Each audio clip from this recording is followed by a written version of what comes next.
তো উনি ফার্স্টে আমাকে ফোন দিয়ে বলতেছে যে আঙ্কেল মিষ্টি খাওয়ান। তো যখন উনি বলছে মিষ্টি খাওয়ান, তো তখন তো আমার আর বুঝতে বাকি নাই যে আমার হয়ে গেছে। তারপরে যে আঙ্কেল কথা বললাম যে আল হাদিস ডিপার্টমেন্টে পড়ছেন, তো উনিও আমাকে ফোন দিয়ে বললো যে আঙ্কেল আপনার চান্স হয়ে গেছে, আমার সিরিয়াল নাম্বারটা বললো। তো এটা বলার পরে তারপরে আমি বাসায় মানে গেলাম। তো বাসায় যেয়ে তো আমার আম্মু দেখি ঘুমায় পড়ছে। তো আম্মুকে যখন আমি বললাম কথাটা যে আম্মু আমার তো চান্স হয়ে গেছে, রেজাল্ট হয়ে গেছে, তো মানে আম্মু আমি দেখলাম যে মানে খুশিতে আনন্দে মানে তার চোখ দিয়ে মানে পানি চলে আসতেছে।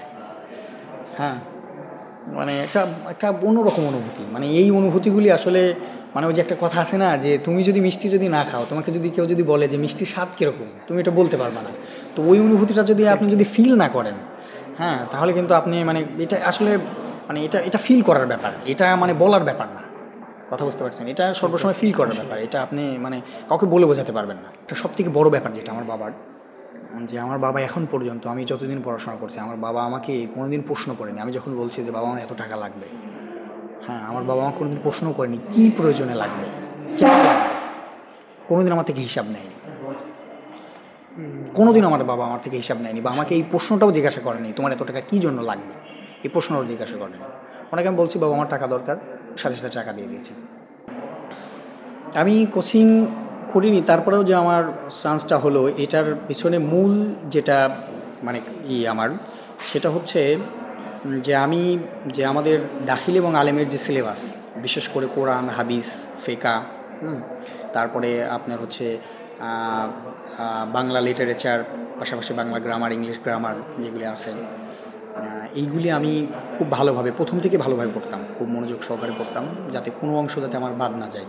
তো কোনো জায়গায় কোচিং টোচিং করি। তো সেই ক্ষেত্রে উনি আমাকে দেখা যাচ্ছে এই যে সাপ্লিমেন্ট যে সাকসেস থেকে বাইর হয়, বা তারপরে আপনার হচ্ছে দিগন্ত থেকে যে সর্বশেষ একটা যেটাই বাইর হয়, আল হাদিদ থেকে যে হাইলাইটস যেগুলি বাইর হয়, এইগুলি উনি আমি ওনার সাথে কথা বলতাম, উনি এগুলি আমাকে মানে সরাসরি নিয়ে যাইতো, আমি ওনার থেকে নিয়ে নিতাম। পরীক্ষার পরে আমি খুব বেশি একটা যে পড়াশোনা করছি এরকমও না। পড়াশোনা আমার মানে আমি নিয়মিত করতাম। যে অনেকে করে না, যে দেখা যাচ্ছে যে একদিন 10 ঘন্টা পড়তেছে তো পরের দিন নাই। হ্যাঁ, আমার এরকম না, আমি নিয়মিত পড়তাম 2.5 থেকে 3 ঘন্টা, বেশি পড়তাম না। আমি 2.5 থেকে 3 ঘন্টা নিয়মিত পড়তাম, প্রতিদিন পড়তাম। আর অ্যাডমিশনের 1 মাস আগে আমি একটু বেশি পড়ছিলাম, হয়তো 6-7 ঘন্টা, মানে 1 মাস। ওই গাইডগুলো, হ্যাঁ, গাইডগুলো এগুলো পড়ছিলাম। তো তারপরে তো পরীক্ষা দিলাম, আল্লাহর রহমতে হয়ে গেল। এখানে ধর্মতত্ত্বের খোঁজটা পাইছিলেন কীভাবে? ধর্মতত্ত্বর খোঁজ ওই যে আমি যেটা বললাম যে আমার এক আঙ্কেল ছিল যে আল হাদিস ডিপার্টমেন্টের, উনি পড়ছে 14-15 সেশন, তো ওনার মাধ্যমেই আর কি ধর্মতত্ত্বর এটা। তারপরেও হচ্ছে আমার এলাকার ওইদিকে অনেকেই পড়া আছে, এখান থেকে পড়াশোনা করছে কোরআন এবং হাদিস থেকে, তো তাদের মাধ্যমেই একটা পরিচয়, মানে এখানে ধর্মতত্ত্বের পরিচয়টা ছিল। আর তারপরেও আরেকটা বিষয় কি, আমার মানে অনেক আগের থেকে ছোট থেকে স্বপ্ন ছিল যে আমি ইসলামী বিশ্ববিদ্যালয়ে পড়ব। আমার এই যে আশাটা যেটা, যে আমি ইসলামী বিশ্ববিদ্যালয়ে পড়বো, এখানে পড়াশোনা করব, এই আশাটা বা এই অনুপ্রেরণাটা জাগে হচ্ছে আমি যখন ক্লাস 9-এ পড়ি, তখন থেকে। ক্লাস 9 থেকে তখন থেকে আমি পড়ি। ইভেন আমার পরীক্ষার সময় আমার এমনও ছিল যে আমি অন্য কোনো বিশ্ববিদ্যালয়ে আমি করবো না, মানে পরীক্ষা দিব না, বা অন্য কোনো বিশ্ববিদ্যালয়ে আমার যদি চান্সও হয় তাও আমি পড়বো না, এরকম একটাই ছিল যে এখানে আমি পড়বো। দাখিল আলিমে আপনার রেজাল্ট কেমন ছিল?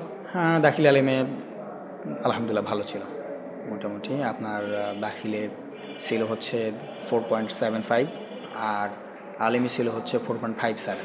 যারা বাইরে থেকে পড়াশোনা করছে, হ্যাঁ, বিভিন্ন বিশ্ববিদ্যালয়ে পড়ছে, তাদের সাথে কথা বলার পরে তারা যে অনুভূতিটা আমার কাছে ব্যক্ত করছে, আমি এখনই ওটা ফিল করি। যে তারা আমাকে বলছে যে তুমি এই যে 5টা বছর যে ক্যাম্পাসে থাকবা অনার্স মাস্টার্স দিয়ে, বা 4-5 বছর, তো এই সময়টা মনে হবে কি একটা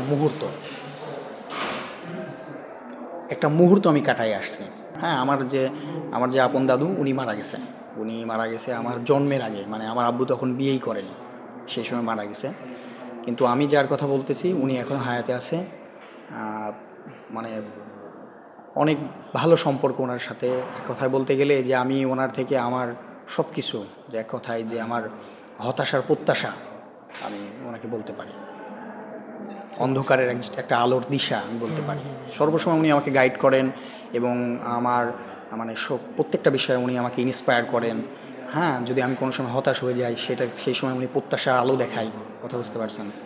সব কিছু উনি মানে এটা ওনার সাথে একটা অন্যরকম একটা সম্পর্ক আমার, আচ্ছা। আপনি বলতে পারেন। যাক কিন্তু সাহিত্য এমন একটা সাবজেক্ট, লিটারেচার, তো এটার মধ্যে যে রস আছে, যে যদি একজন লিটারেচার মানে একজন সাহিত্যিক যদি মনে করে যে আমি পাহাড়ের উপর দিয়ে নৌকা চালাবো, তাও চালাতে পারবে।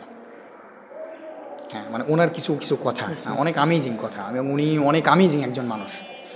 তো মানে আমি মানে আমার দাদুর থেকে আমি সারা জীবন আমি যখনই ওনার কাছে যাই, উনি এমনি গল্প করে, অনেক রসিক মানুষ, উনি গল্প করলেও আমি ওনার গল্প থেকেও শিখি, আমি অনেক কিছু শিখি, এবং আমার ভাইয়ের ওখান থেকেও আমি শিখছি। হয়তো তখন দেখা যাচ্ছে যে বলবো যে আমার ফ্রেন্ড ছিল এরকম বসে, আমরা সেমিনার লাইব্রেরিতে একটা আমি ইন্টারভিউ দিয়েছিলাম, হ্যাঁ, তো এই যে ব্যাপারগুলি তখন এগুলি স্মৃতি হয়ে থাকবে।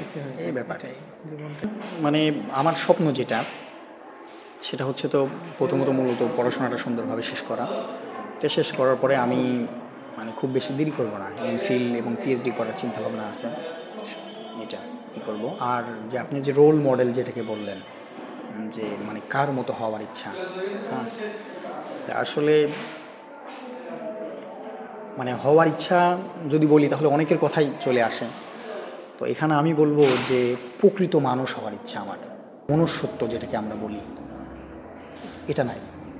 তো এটা যদি কারোর মধ্যে যদি না থাকে, তাহলে আসলে সে মানে ওই যে মানে সুরতে মানুষ, সিরাতে আসলে মানুষ না, সে পশুর চাইতে নিকৃষ্ট। আল্লাহ তাআলা যেটাকে কোরআনে উলাইকা কাল আনআমি বাল হুম আদাল, যেটা পশুর চাইতে নিকৃষ্ট বলছে, কথা বুঝতে পারছেন? তো আমার যেটাই সেটা হচ্ছে যে আমি প্রকৃত মানুষ হতে চাই। করবার বিশেষ করে যারা মাদ্রাসার স্টুডেন্ট তাদের কাছে এটা আমি বলবো যে আমাদের ইসলামিক ইউনিভার্সিটি, তো এখানে যেহেতু যে ধর্মীয় শিক্ষা এবং জেনারেল শিক্ষার দুইটার সমন্বয় আছে, তো আমি বলবো যে তাদের প্রত্যেকের স্বপ্ন হওয়া উচিত যে ইসলামী বিশ্ববিদ্যালয়ের থিওলজি যে সাবজেক্টগুলি আছে, এই সাবজেক্টগুলি থেকে যে কোনো একটা সাবজেক্টে আমি এখানে পড়াশোনা করব।